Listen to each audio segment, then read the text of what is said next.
یہ قرآن ہے۔ آج لوگ یہ کہتے ہیں کہ قرآن ہمارے لیے کافی ہے، معاذ اللہ حدیث کی ضرورت نہیں ہے۔ اب مجھے بتائیں، یہ جو میرے آقا کی لبوں سے نکلا، میرے آقا کی زبان اقدس سے نکلا کہ یہ قرآن ہے، وہ قرآن تھا یا حدیث تھی؟ حدیث تھی۔ تو حدیث نے بتایا کہ یہ قرآن ہے، تو قرآن کا پتہ کہاں سے ملا؟ حدیث سے ملا۔ خدا کا پتہ کہاں سے ملا؟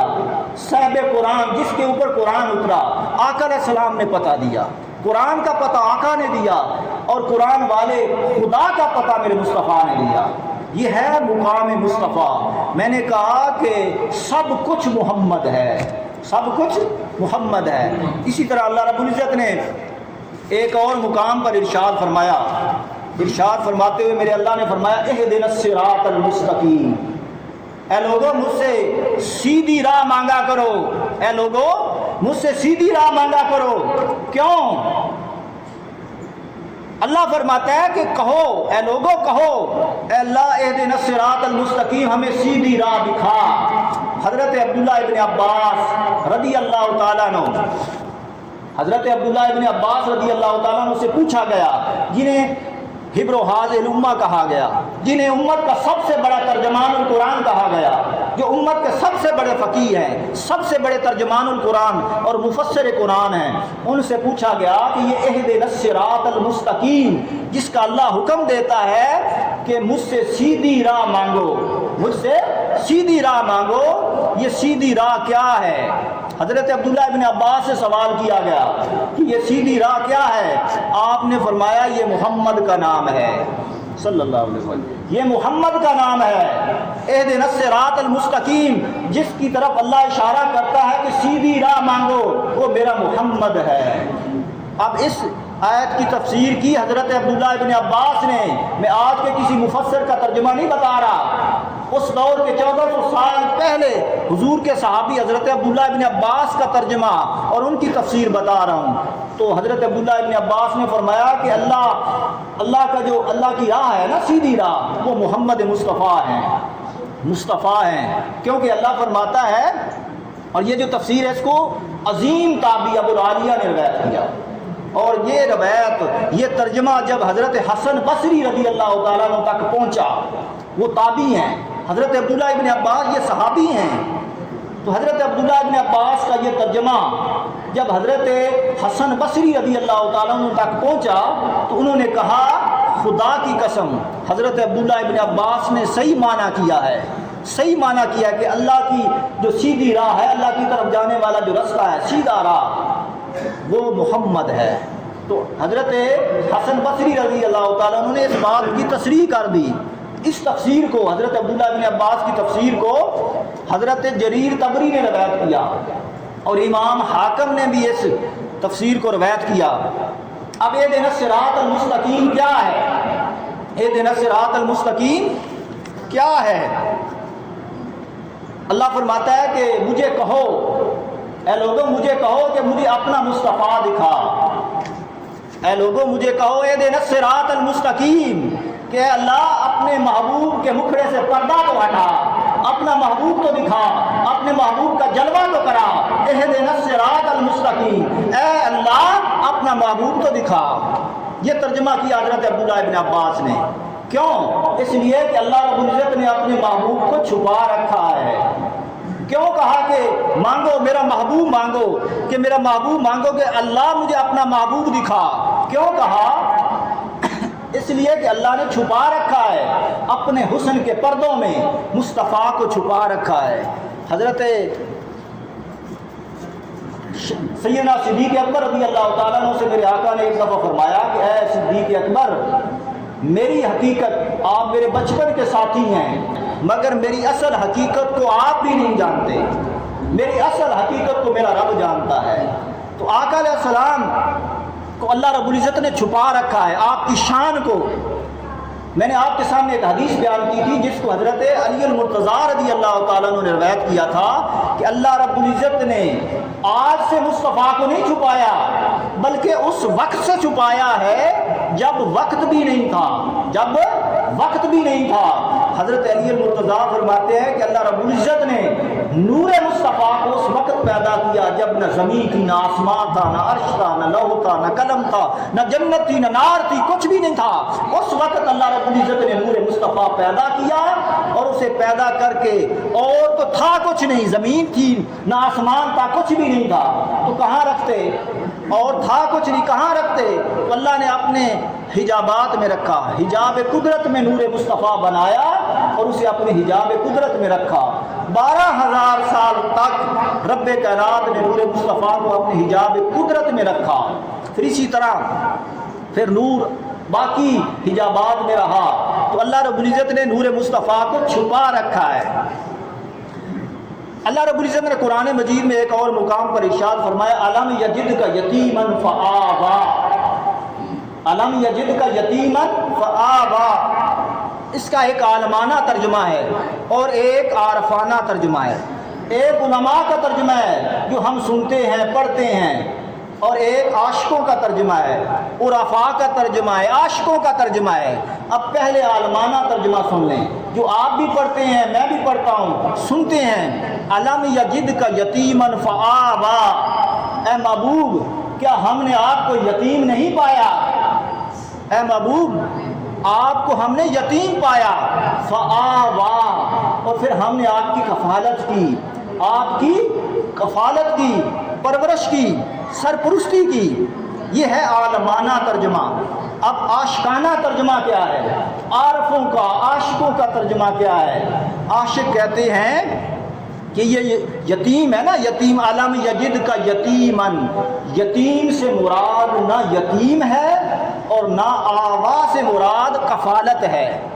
فرمایا عاشق کہتے ہیں عربی زبان میں یتم کہتے ہیں، یتم جس سے یتیم نکلا ہے، یتم کہتے ہیں جو لاجواب ہو، جس کی کوئی مثال نہ ہو، لاجواب ہو جس کی کوئی مثال نہ ہو۔ آپ بولتے رہتے ہیں در یتیم، اکثر آپ لفظ بولتے ہیں در یتیم، اس کا معنی ہے ایسا موتی جس جیسا کائنات میں کوئی نہ ہو۔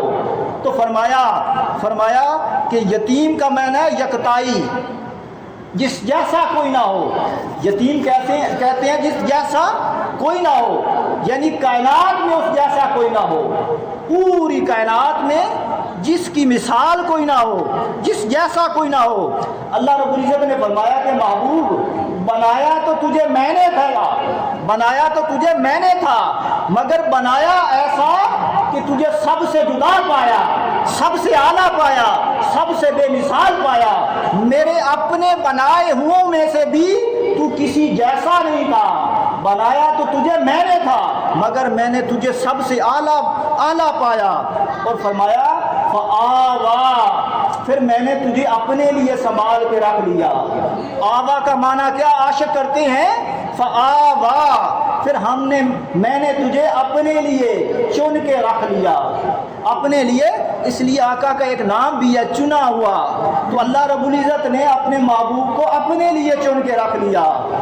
اب دیکھیں عربی زبان میں اگر مال غنیمت تقسیم ہو رہا ہو، مال غنیمت کہیں سے آئے اور وہ بادشاہ تقسیم کر رہا ہو، بادشاہ تقسیم کر رہا ہو، تو اس مال میں کوئی خاص دانہ آ جائے، کوئی خاص ایٹم، کوئی خاص اچھی چیز آ جائے اور بادشاہ اس کو اپنے لیے چن کے رکھ لے، علیحدہ رکھ لے، اس کو عربی زبان میں کہتے ہیں فآویٰ۔ تو فرمایا کہ محبوب بنایا تو تجھے میں نے ہی تھا مگر محبوب تو اتنا سونا بن گیا کہ پھر میں نے تجھے اپنے لیے بنا کے رکھ لیا، اپنے لیے سنبھال کے رکھ لیا۔ فآویٰ، آوا کا عاشق یہ ترجمہ کرتے ہیں کہ اللہ نے اپنے محبوب کو اپنے لیے بچا کے رکھ لیا، باقی سب کو دنیا میں تقسیم کر دیا مگر اپنے محبوب کو اپنے لیے بچا کے رکھ لیا۔ دیکھیں آقا علیہ السلام کی یہ شان، میں نے کہا شروع میں جو میرا موضوع تھا وہ تو تقریباً اور تھا، سیدنا غوث اعظم رضی اللہ تعالیٰ عنہ کی شان۔ دیکھیں جیسا نبی ہوتا ہے ویسا ہی ولی ہوتا ہے۔ 1,24,000 پیغمبر آئے، کسی کو غوث اعظم نہیں ملا۔ دیکھیں اللہ رب العزت نے عالم ارواح میں سارے انبیاء کی ارواح کو جمع کیا اور ان سے عہد لیا اللہ رب العزت نے عہد لیا کہ اے لوگو، اے میرے انبیاء، مجھ سے عہد کرو، میں تمہیں دنیا میں بھیجوں گا، کتاب دوں گا، حکمت دوں گا، دنائی دوں گا، میری کتاب میری حکمت لے کر تم دنیا میں جاؤ گے۔ یاد رکھو نبوت تب ملے گی جب میرے مصطفیٰ پر ایمان بھی لاؤ گے اور اس کے دین کی مدد بھی کرو گے، ایمان بھی لاؤ گے اور اس کے دین کی مدد بھی کرو گے۔ تو سارے انبیاء جو تھے انہوں نے گردنیں جھکا لی۔ میں نے کہا کہ جیسا نبی ہوتا ہے ویسا ولی ہوتا ہے۔ اور ادھر شہنشاہ بغداد قطب الاقطاب حضرت شیخ عبد القادر جیلانی نے جب اعلان کیا قدمی ھذا علی رکبتی کل ولی اللہ، میرا قدم اللہ کے ہر ولی کی گردن کے اوپر ہے، میرا قدم اللہ کے ہر ولی کے قدم آپ کی گردن کے اوپر ہے۔ اب یہ بات ابھی آپ بغداد میں نہیں آئے تھے، حضرت غوث پاک بغداد میں نہیں آئے تھے اور آپ نے یہ اعلان نہیں کیا تھا۔ حضرت شیخ ابو بکر بن حوار وہ روایت کرتے ہیں، وہ لکھتے ہیں آپ کے آنے سے پہلے، آپ کا یہ اعلان کرنے سے پہلے میں نے اولیاء کرام کا تذکرہ کیا تو انہوں نے کہا کہ ان قریب عراق کی سرزمین پر ایک شخص آئے گا، ایک ایسا شخص آئے گا جو اللہ کے ہاں بڑا مقبول ہے، اللہ کے ہاں بڑا مقبول ہے، اس کا نام عبد القادر ہوگا اور اس کا مسکن بغداد ہوگا، اور وہ کہے گا کہ میرا قدم ہر ولی کی گردن کے اوپر ہے۔ اب یہ جو بات ہے اس کو ایک اور شیخ نے بھی روایت کیا، شیخ عبداللہ بن علی بن موسیٰ وہ روایت کرتے ہیں۔ یہ میرے ہاتھ میں کتاب ہے امام حجر عسقلانی کی مقام غوث اعظم پر، میں عام کسی کتاب سے حوالے نہیں دے رہا، اس لیے کہ لوگ آج مانتے نہیں ہیں، لوگ اس کو کہانی سمجھ کے رد کر دیتے ہیں۔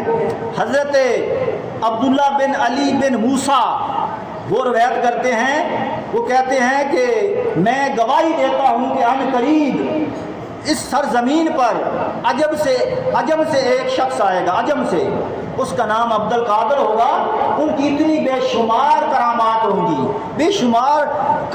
ہوں گی اور وہ اعلان کرے گا، وہ عبد القادر اعلان کرے گا کہ میرا قدم ہر ولی کی گردن کے اوپر ہے۔ میں حوالے اس لیے دے رہا ہوں کیونکہ لوگ اس کو کہانی سمجھ کے رد کر دیتے ہیں۔ حافظ ابن کثیر یہ امام علامہ ابن تیمیہ کے شاگرد ہیں، حافظ ابن کثیر وہ کہتے ہیں اپنی کتاب البدایہ والنہایہ میں، وہ کہتے ہیں کہ حضرت غوث اعظم رضی اللہ تعالیٰ عنہ سے خلق خدا نے اتنا فائدہ حاصل کیا کہ جو بیان کرنے سے باہر ہے۔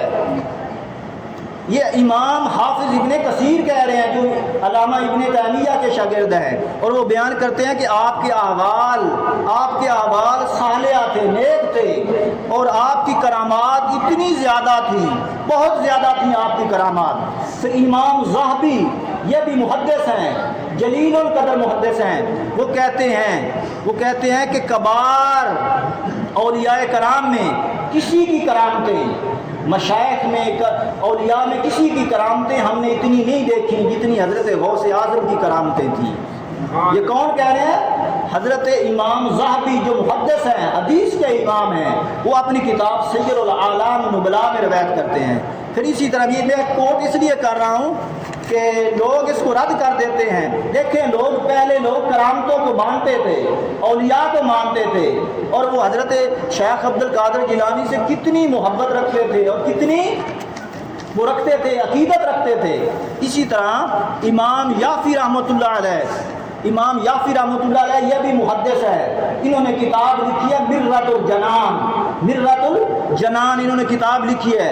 امام یافی محدث ہے، مررۃ الجنان میں انہوں نے ایک شعر لکھا حضرت شیخ عبد القادر جیلانی کی شان میں، انہوں نے شعر لکھا۔ وہ شعر کیا ہے؟ غوث الورا غیث الندى نور الہدا بدر الدجا شمس الضحی بل انور۔ یہ کون روایت کر رہے ہیں؟ حضرت امام یافی رحمۃ اللہ علیہ۔ دیکھیے آج لوگ کہتے ہیں کہ غوث صرف اللہ کے لیے کہا جا سکتا ہے۔ دیکھیے محدث ہے امام یافی رحمۃ اللہ علیہ، اور وہ حضرت شیخ عبد القادر جیلانی رحمۃ اللہ علیہ کو کیا کہہ رہے ہیں؟ غوث الورا، سارے جہان کے غوث۔